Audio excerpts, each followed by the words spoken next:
لیکن انسان اتنا قیمتی ہے کہ جس کو بحیثیت خلیفہ بنایا اور پھر اس کے پیدا کرنے سے پہلے فرشتوں میں چرچے کیے.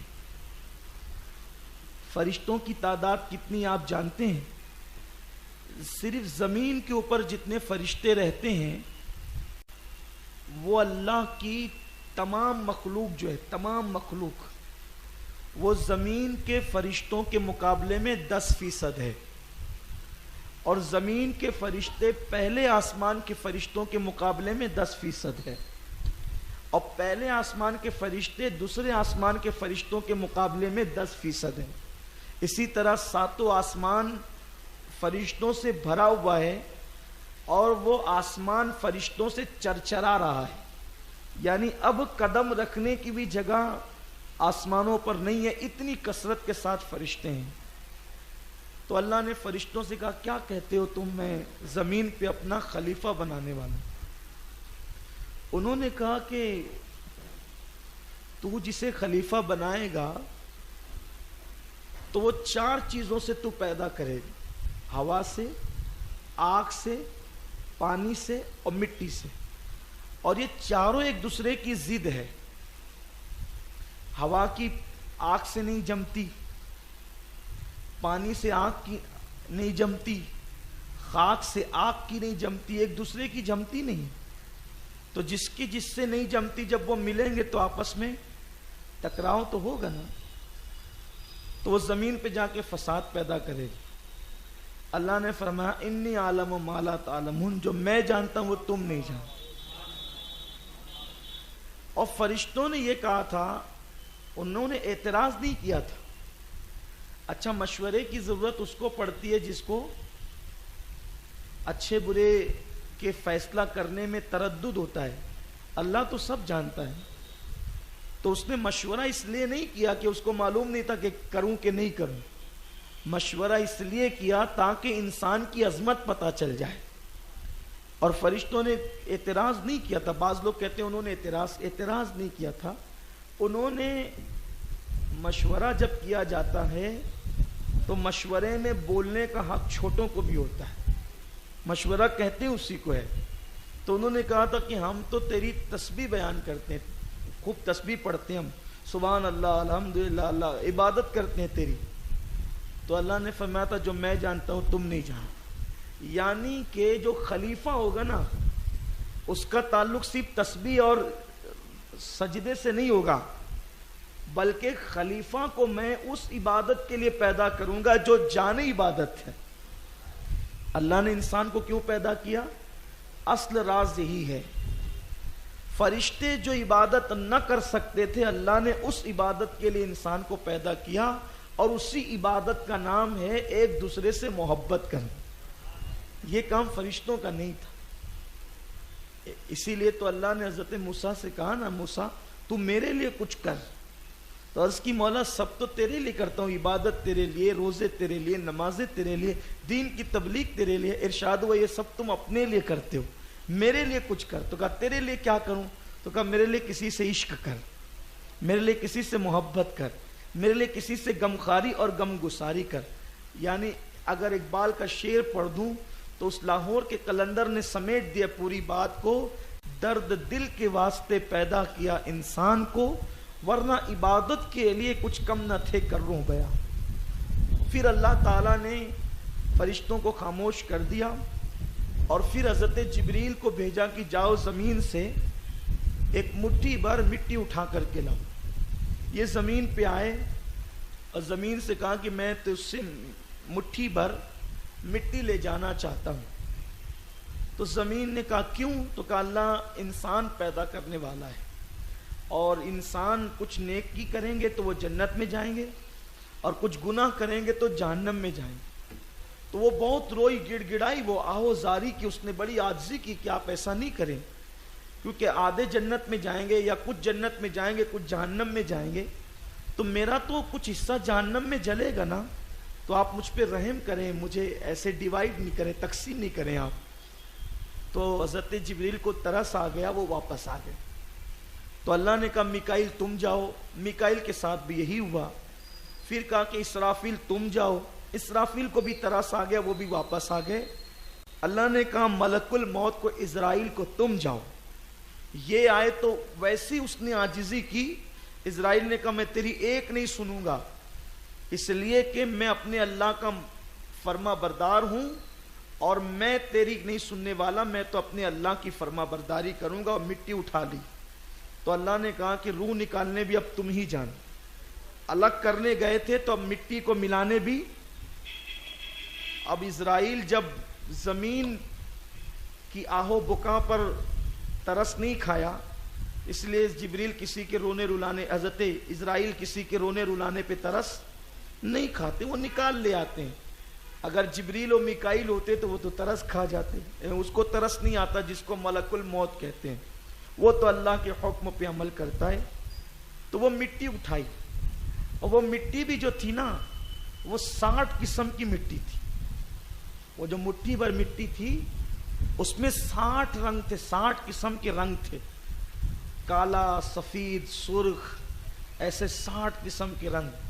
اسی لیے دنیا میں 60 قسم کے لوگ پائے جاتے ہیں۔ ایشیا والوں کو دیکھو تو الگ کلر، افریقہ والوں کو دیکھو تو الگ کلر، اسی طریقے سے ہر ایک کے کلر الگ الگ ہے، لیکن وہ ہے 60 قسم پر، یعنی جتنی مٹی کے کلر تھے نا بس اتنے ہی کلر انسانوں کے بھی ہیں۔ کسی کو دیکھو تو ناک کھڑی ہے، کسی کی ناک چھوٹی ہے، کسی کی ناک چپٹی ہے، کسی کی ناک اٹھی ہوئی ہے نا، یہ سب ناک الگ الگ ہے، آنکھیں بھی چھوٹی کسی کی بڑی ہے، یہ ہے۔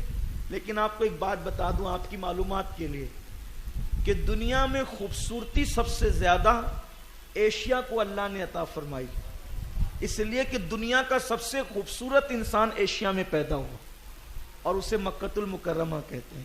آدم علیہ الصلوۃ و تسلیم کی مٹی وہاں سے اٹھائی گئی، لیکن جان آدم کی پیدائش مکۃ المکرمہ میں ہوئی، وہ ہمارے آقا محمد الرسول اللہ کی ذات۔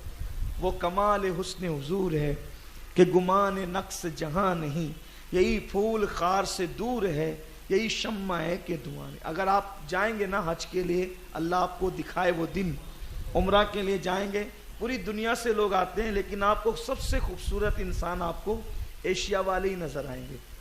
بہرحال تو 60 قسم کی مٹی لی گئی، پھر اس پر اللہ تبارک و تعالیٰ نے اس کو مکۃ المکرمہ میں کعبے اور جو صفا مروہ ہے اس کے درمیان اس مٹی کو رکھا، اور اس مٹی کو رکھنے کے بعد اللہ نے اس پہ 40 دن تک بارش برسائی۔ ان 40 دن تک کے غموں کی بارش ہوتی رہی اور ایک دن خوشی کی بارش ہوئی، اس لیے انسان غمگین زیادہ رہتا ہے اور خوش کم رہتا ہے۔ اس کو غم زیادہ آتے ہیں کیونکہ انسان پر بارش جو برسی ہے 39 دن تک 39 ڈیز جو ہے وہ اس پر برسات ہوئی ہے غموں کی، اور ایک دن خوشی کی برسات ہوئی۔ اب اس مٹی کو خوب پتلا کیا گیا، ظاہر سی بات ہے برسات ہوئی ہوگی مٹھی بھر مٹی پر، اس کا حال کیا ہوا ہوگا۔ پھر اللہ تعالیٰ نے اس پہ ہوائیں چلائی تو وہ گارا بن گئی اور اس میں سے بو آنے لگی، یعنی کھنکتی ہوئی مٹی۔ پھر فرشتے اس کو جنت میں اٹھا کر کے لائے۔ یہ سب کام اللہ فرشتوں سے کروا رہا ہے، اسی لیے کہ ذرا دیکھیں کہ یہ مٹی والا آدمی کچھ نہیں ہے، جو اصل ہے نا وہ کیا ہے وہ آگے چل کے آپ کو پتا چلے۔ پھر فرشتے اس کو لائے اور اللہ نے اپنے دست قدرت سے اپنے ہاتھوں سے آدم علیہ السلام کا پورا جسم بنایا۔ تو جب آدم علیہ السلام کا مجسمہ بن کر تیار ہو گیا، اور بہت خوبصورت بنایا تھا اللہ نے۔ آدم بڑے خوبصورت تھے اور بڑے اونچے قد کے تھے، 90 فٹ ان کا قد تھا آدم علیہ السلام کا، 90 فٹ کا قد تھا، اور چوڑے جو تھے تقریباً 40 فٹ چوڑے تھے اور 90 فٹ لمبے تھے۔ آپ اندازہ کر سکتے ہیں، دیکھیں تو انسان کی ٹوپی گر جائے۔ 90 فٹ کس کو کہتے ہیں؟ 6 فٹ کا انسان جو ہوتا ہے ہم اس کو کہتے ہیں کہ یہ لمبا ہے، 6 فٹ کا انسان، 6.5 فٹ کا انسان اس کو لمبا کہتے ہیں۔ اب سوچئے 90 فٹ کس کو کہتے ہیں؟ اور 40 فٹ چوڑے 90 فٹ لمبے. اللہ نے اپنے دست قدرت سے بنایا تو فرشتے ان کو دیکھنے آتے تھے. اس وقت تو فرشتوں کا ایک استاد تھا, اس کا نام عزازیل تھا. عزازیل, بعض لوگ کہتے ہیں کہ وہ جنات میں سے تھا, اور علامہ سید محمود آلوسی رحمۃ اللہ علیہ لکھتے ہیں کہ وہ فرشتوں میں سے ہی تھا. مفسرین کے الگ الگ اقوال ہوتے ہیں, الگ الگ تحقیق ہوتی ہے, اور میں بارہا کہتا رہتا ہوں کہ میں سارے اقوال پیش کر دیتا ہوں تاکہ آپ کی معلومات میں رہے. کچھ کم علم لوگ کہتے ہیں کہ یہ کہہ دیا یہ کہہ دیا, تو تحقیق کے دروازے کھلے ہوئے, بہت دور تک ہوتی ہے تحقیق, اور جتنا پڑھتے جاؤ گے میں تو حیران رہتا ہوں. ہر سال کتابیں کھولتا ہوں تو ہر آیت کے نئے معنی نئے مفہوم نکلتے ہیں, پھر اس میں تلاش کرتے ہیں تو ایسا لگتا ہے 14 سال پہلے 12 سال پہلے جو تفسیر کی تھی تو اس وقت ہم بہت کم علم تھے, ابھی پھر کوئی نیا علم آ گیا, اور علم کا دروازہ کھلتا ہی چلا جاتا ہے. اگر انسان پہ کرم ہو تو کھلتا ہی چلا جاتا ہے.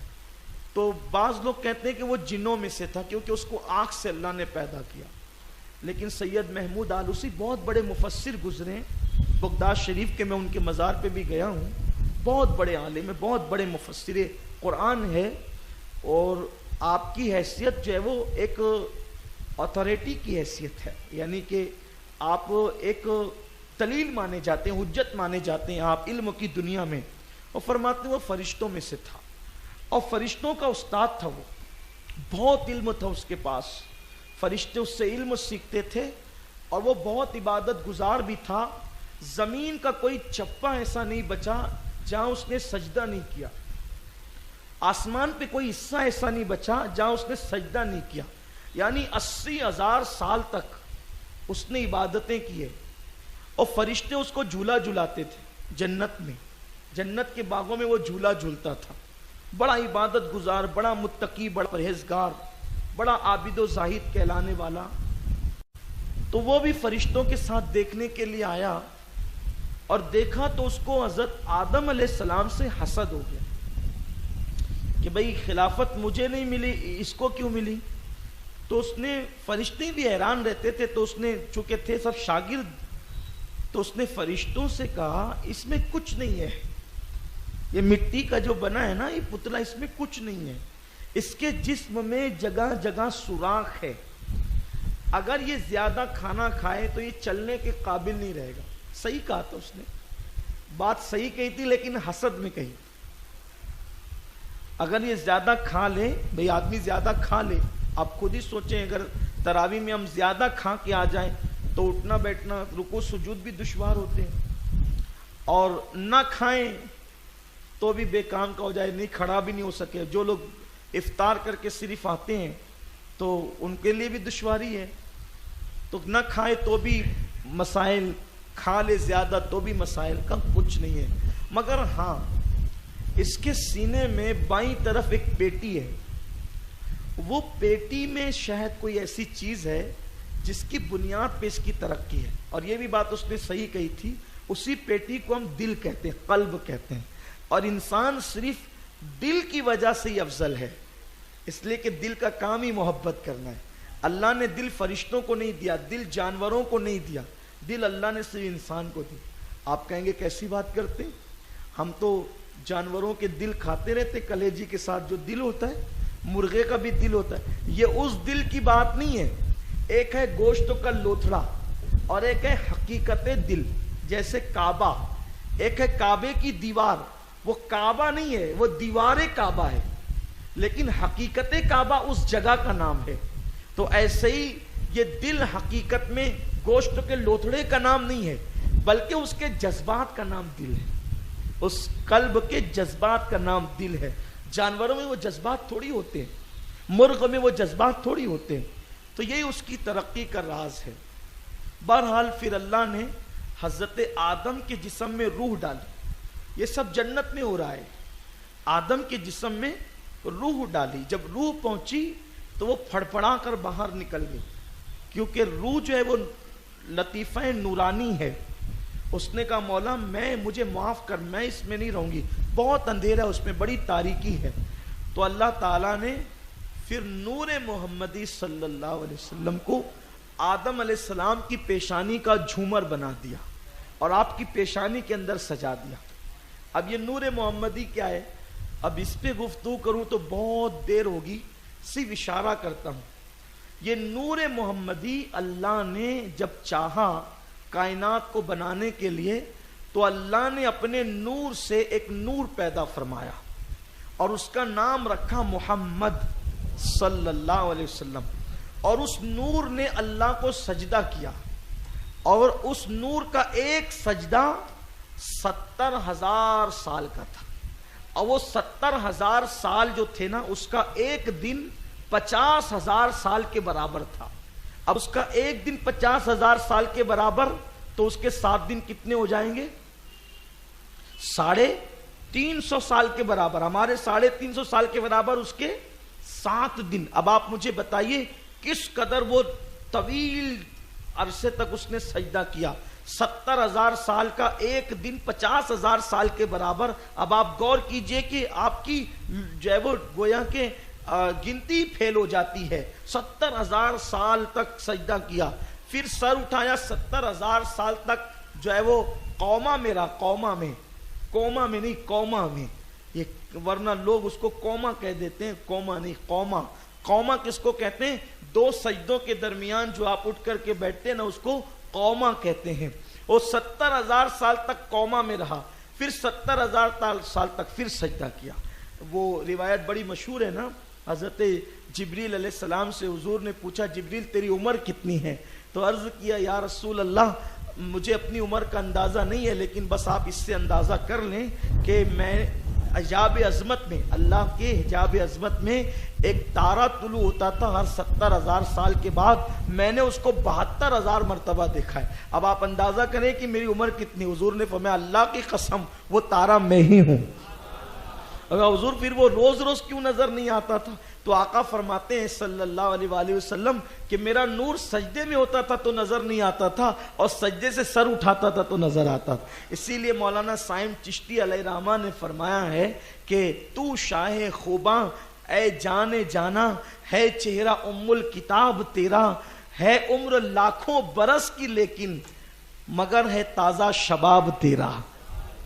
یعنی حضور کی جو عمر ہے وہ بظاہر تو 63 سال ہے، لیکن حضور کی جو اصل عمر ہے وہ لاکھوں کروڑوں اربوں خربوں سال کے، اس کا اندازہ ہی نہیں کر سکتے۔ تو بہرحال وہ نور آدم کی پیشانی میں رکھا، آدم کا پورا جسم نورانی ہو گیا، منور ہو گیا۔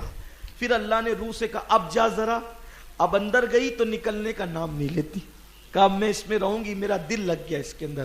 تو اللہ نے جب گردن تک آدم علیہ السلام کی روح پہنچی تو آپ کو چھینک آئی، تو حضرت آدم علیہ السلام نے کہا الحمدللہ رب العالمین۔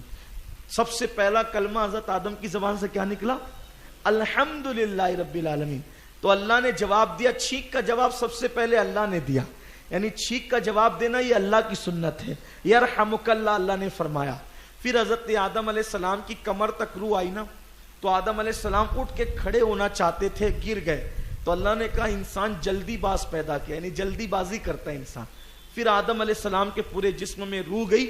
پھر اللہ تعالیٰ نے قیامت کی صبح تک، پہلے دن سے لے کر قیامت کی صبح تک جتنی چیزیں پیدا ہونے والی تھی، گھوڑا، گدھا اور کرسی، ٹیبل، پنکھے، جو تفسیر کی کتاب ہے نا 300 سال 400 سال پرانی، تو ان لوگوں نے لکھا ہے کہ سوئی تک اللہ نے جو رکھی، لیکن ان کے دور میں موبائل نہیں تھا، ہوائی جہاز نہیں تھا، تو اس لیے انہوں نے اس کا ذکر نہیں کیا، لیکن انہوں نے اتنا کہا کہ قیامت تک جتنی چیزیں پیدا ہونے والی تھی وہ سب چیزیں اللہ نے حضرت آدم کے سامنے رکھی، اور پہلے فرشتوں سے کہا بتاؤ ان کے نام کیا ہے؟ انہوں نے کہا ہمیں کچھ نہیں بتا، تو جتنا بتاتا ہے اتنا ہی معلوم ہے۔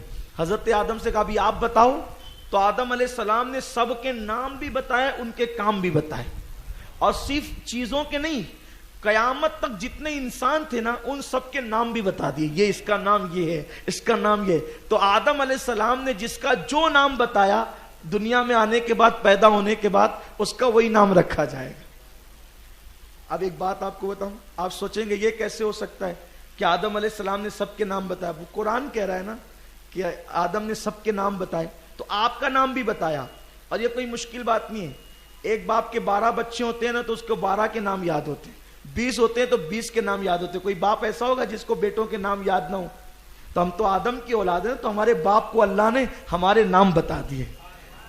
تو پہلے آدم نے نام پکارے تھے ہمارے، تب ہمارے ماں باپ نے بعد میں نام رکھا، عبداللہ، عبد الرحمن، علاں فلاں، یہ سارے نام تو پہلے ہمارے ابا بول چکے ہمارے لیے۔ تو دنیا میں آ کے وہی نام آپ کے رکھے گئے جو آدم علیہ السلام نے کہے تھے۔ اب آپ مجھے بتائیے، جب آدم علیہ السلام کے علم کا یہ عالم ہے تو مصطفیٰ جان رحمت کے علم کا عالم کیا ہوگا؟ اور فرشتے یہ دیکھ کر دنگ رہ گئے، حیران رہ گئے، اور اللہ نے فرمایا سب سجدہ کرو، اور سب نے آدم علیہ السلام کو سجدہ کیا۔ سب سے پہلے سجدہ حضرت جبریل علیہ السلام نے کیا، اسی لیے اللہ نے جبریل علیہ السلام کو سب فرشتوں کا سردار بنا دیا۔ اور جب سب نے سجدہ کیا تو یہ اکڑ گیا، جس کو عزازیل کہتے تھے، فرشتوں کا استاد تھا، یہ اکڑ گیا اور کہا میں تو آگ سے بنا ہوں اور یہ تو خاک سے بنا ہے، اور میں کیا اس کے سامنے سجدہ کروں گا؟ تو اس نے منہ پھیر کے، وہ پیٹ پھیر کے کھڑا ہو گیا۔ اور اس کا مطلب یہ ہے کہ نبی کی سب سے پہلے توہین کس نے کی؟ شیطان نے۔ تو جو نبی کی توہین کرے وہ انسان کی اولاد میں سے نہیں ہوتا۔ جو انسان سے جو پیدا ہوگا نا، جو انسان کی اولاد ہوگا، آدم کی اولاد ہوگا، وہ کبھی نبی کا گستاخ نہیں ہوگا۔ جو پیدا ہوتے وقت جو شیطانی خلل آ جاتا ہے نا، شیطان بیچ میں جو گھس جاتا ہے، تو جو لوگ شیطان سے پیدا ہوتے ہیں وہی نبی کی توہین اور بے ادبی کرتے ہیں۔ یہ بات خاص آپ خیال رکھیں، اس لیے کہ جب بندہ اپنی بیوی کے قریب جاتا ہے تو شیطان بھی قریب آتا ہے۔ اگر اس وقت اللہ کسی پر رحم نہ فرمائے تو جو ہے وہ شیطان بیچ میں مداخلت کر دیتا ہے۔ اسی لیے حکم ہے کہ جب اپنی عورتوں کے قریب جاؤ تو اللہ کی پناہ مانگتے جاؤ، شیطان سے اعوذ باللہ من الشیطان الرجیم پڑھتے ہوئے جاؤ، تو اللہ تعالیٰ اس سے محفوظ رکھے گا۔ تو اس لیے جو نبی کے بے ادب گستاخ ہیں وہ انسان کے نسب سے ان کے نسب نہیں ملتے، شیطان سے ان کا شجرہ نسب ملتا ہے۔ اسی لیے وہ منہ پھیر کے کھڑا ہو گیا، اور جب منہ پھیر کے کھڑا ہوا تو فوراً اللہ نے اس کی شکل بگاڑ دی، جو نورانی شکل تھی نا اس کی، وہ فوراً بگڑ گئی۔ اور فرشتوں نے جب سر سجدے سے اٹھایا، دیکھا کہ اس کی شکل بگڑ گئی، تو فرشتوں نے، اللہ رب العزت نے تو ایک ہی سجدے کا حکم دیا تھا، فرشتوں نے فوراً دوسرا سجدہ کیا، انہوں نے دوسرا بھی کیا۔ اور دوسرا کیوں کیا؟ شکر کے طور پہ کہ اللہ تو نے ہمیں بگڑنے سے بچا لیا۔ اللہ نے اس سے کہا نکل جا، تو اب میرے نبی کا گستاخ ہے، نکل جا۔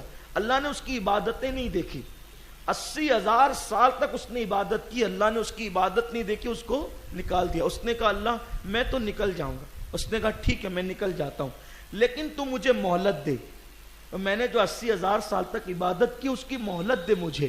اللہ نے کہا کیا چاہتا ہے تو؟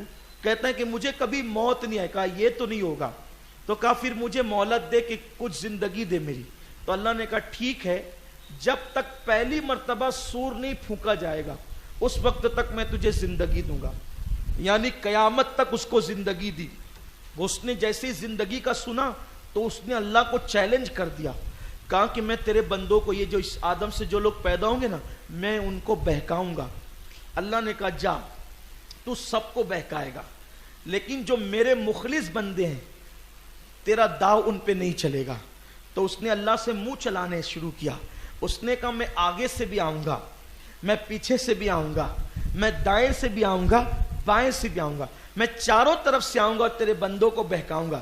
اللہ نے کہا جا، تو چاروں طرف سے بہکائے گا نا، مگر تو نے 2 سمت چھوڑ دی، ایک نیچے اور ایک اوپر، تو وہ جب زمین پہ گڑ گڑا کے سجدہ کرے گا تو میں اس کو معاف کر دوں گا، اور جب وہ ہاتھ اٹھا کے دعا کرے گا تو بھی میں اس پہ کرم کی بارش فرماؤں گا۔ تو 4 طرف سے بہکائے گا، 2 سمتیں تو نے چھوڑ دی، اور میں وہ 2 سمتوں سے اس پہ کرم کروں گا، ایک تو سجدہ کر کے گڑ گڑانے والے پر، اور ایک تو دعا کر کے گڑ گڑانے میں معاف کر دوں گا۔ تو کتنا بھی بہکا میں اس کو معاف کر دوں گا۔ پھر اس کے بعد اللہ نے اس کو جنت سے نکال دیا، وہ جنت سے نکل گیا۔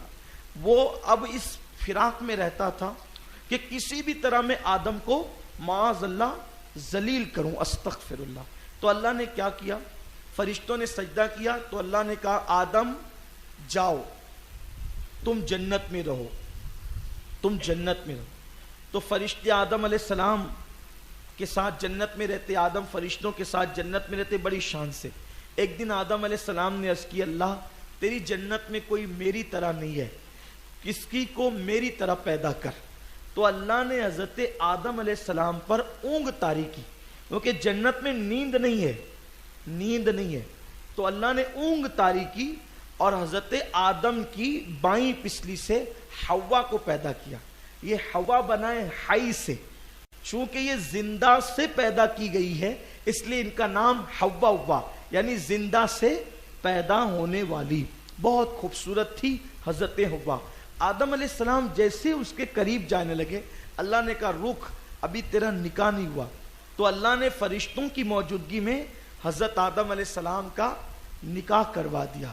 اب آدم علیہ السلام جب پھر قریب جانے لگے تو اللہ نے کہا ابھی رک، ابھی مہر ادا کر. تو آدم علیہ السلام نے کہا کیا مہر ہے؟ تو فرمایا میرے محبوب پہ درود پڑھ. آپ بھی اپنے بابا آدم کی سنت پہ عمل کرتے ہوئے درود پڑھ دیں. اللہ رب محمد صلی اللہ علیہ وسلم نحن عباد محمد صلی اللہ علیہ وسلم. فرمایا میرے محبوب پہ درود پڑھ. بعض روایتوں میں آتا ہے کہ 2 مرتبہ پڑھ، بعض میں آتا ہے کہ 7 مرتبہ پڑھ، بعض میں آتا ہے 17 مرتبہ پڑھ، بعض میں آتا ہے 10 مرتبہ پڑھ، بعض میں آتا ہے 20 مرتبہ پڑھ. تعداد پتہ نہیں کتنی ہے، الگ الگ روایتیں، لیکن اس پر سب متفق ہے کہ درود پڑھ. اس سے پتہ چلا کہ حضور علیہ الصلوۃ و تسلیم پہ درود پڑھا تو حوا آدم علیہ السلام کے لیے حلال ہو گئی. اب آدم و حوا دونوں جنت میں شان سے رہنے لگے. اللہ نے کہا یہ ایک درخت ہے، اس درخت کے قریب نہیں جانا، اس کے پاس نہیں جانا. اور اللہ تبارک و تعالیٰ خود فرماتا ہے، آپ نے سنا ہے آج تراویح میں، کہ اللہ نے آدم علیہ السلام پر بھول طاری کر دی. دیکھو جو نبی ہوتا ہے نا وہ گناہ نہیں کرتا. گناہ کسے کہتے ہیں؟ جان بوجھ کر اللہ کی نافرمانی کرنے کو گناہ کہتے ہیں. اور بھول سے ہو جائے، جیسے کوئی بندہ روزے کی حالت میں جان بوجھ کے پانی پی لے تو روزہ ٹوٹ جائے گا، کھا لے تو روزہ ٹوٹ جائے گا. لیکن اگر بھول سے کھایا تو روزہ نہیں ٹوٹے گا. تو اس کا مطلب بھول سے گناہ نہیں ہوتا. بھول اللہ تعالیٰ نے بھول طاری کر دی آدم علیہ السلام پر. آدم علیہ السلام کو اب اور ان کی بیوی حضرت حوا کو شیطان نے بہکانا شروع، وسوسے ڈالنا شروع کیا. جنت میں اس کا داخلہ ختم ہو گیا تھا، اب وہ جنت میں نہیں جا سکتا تھا. بعض لوگ بیان کرتے ہیں کہ وہ مور پہ چل کر کے گیا، سانپ پر بیٹھ کر کے گیا. یہ سب من گڑی گڑت روایت ہے، ایسا کچھ نہیں. جب اس کو جنت سے نکال دیا گیا تب وہ جنت میں نہیں جا سکتا تھا. پھر اس نے بہکایا کیسے؟ زمین پہ رہ کر اس نے وسوسے پھینکے، جیسے وسوسے ڈالتے ہیں ہمارے دلوں کے اندر، تو وسوسے ڈالے. کیسے وسوسے؟ اس نے یہ بتایا کہ اگر تم لوگ وہ درخت سے گندم نہیں کھاؤ گے، شجر ممنوع نہیں کھاؤ گے تو اللہ تمہیں موت دے گا. اور کیسے موت دے گا؟ بہت تڑپ تڑپ کے مرو گے. اس نے زبان باہر نکال لی، آنکھیں بڑی بڑی کر لی، تڑپنے لگا. تو حضرت آدم و حوا نے منظر دیکھا تو کہا کہ اگر اس طرح کیا نا کہ تم نے وہ نہیں کھایا تو ایسے مرو گے تڑپ تڑپ کر، اور اگر یہ تم نے گندم کھا لیا، شجر ممنوع کھا لیا، تو پھر یاد رکھنا کہ تمہیں کبھی موت نہیں آئے گی اور تم ہمیشہ جنت میں رہو گے. تب ظاہر سی بات ہے انسان تو انسان ہوتا ہے. حضرت آدم علیہ السلام پہ بھول ہوئی، اور چونکہ زمین پر تو آنا تھا، کیونکہ اللہ نے پیدائش سے پہلے کہا تھا کہ میں زمین پر اپنا خلیفہ بھیجنے والا ہوں. تو بھئی اگر وہ شجر ممنوع نہ کھاتے تو آدم زمین پہ کب آتے؟ تو اللہ بھی بہانے پیدا کرتا ہے نا، اسباب پیدا کرتا ہے. تو اللہ تعالیٰ نے ان پہ بھول طاری کر دی اور انہوں نے وہ کھا لیا. جیسے ہی کھایا ان لوگوں نے تو جنت کا لباس ان کے جسم سے، وہ جنتی لباس پہنے ہوئے تھے، اتر گیا. یہاں ایک خاص بات عرض کر دوں، اگر آدم سے بھول کر لغزش ہوتی ہے، لغزش پیغمبرانہ، تو جنتی لباس اتر جاتا ہے، جنت سے نکال دیے جاتے ہیں. ہم تم جیسے گناہ کریں گے تو اپنا انجام کیا ہوگا؟ سوچئے. اسی لیے اللہ کی نافرمانی کرنے سے پرہیز کرنا چاہیے. گناہ کرنے سے ترقی رک جاتی ہے، گناہ کرنے سے ترقی چھین لی جاتی ہے. تو جنت کا لباس اتر گیا. اب دونوں ہو گئے بغیر لباس کے تو ایک دوسرے سے شرم کرتے تھے.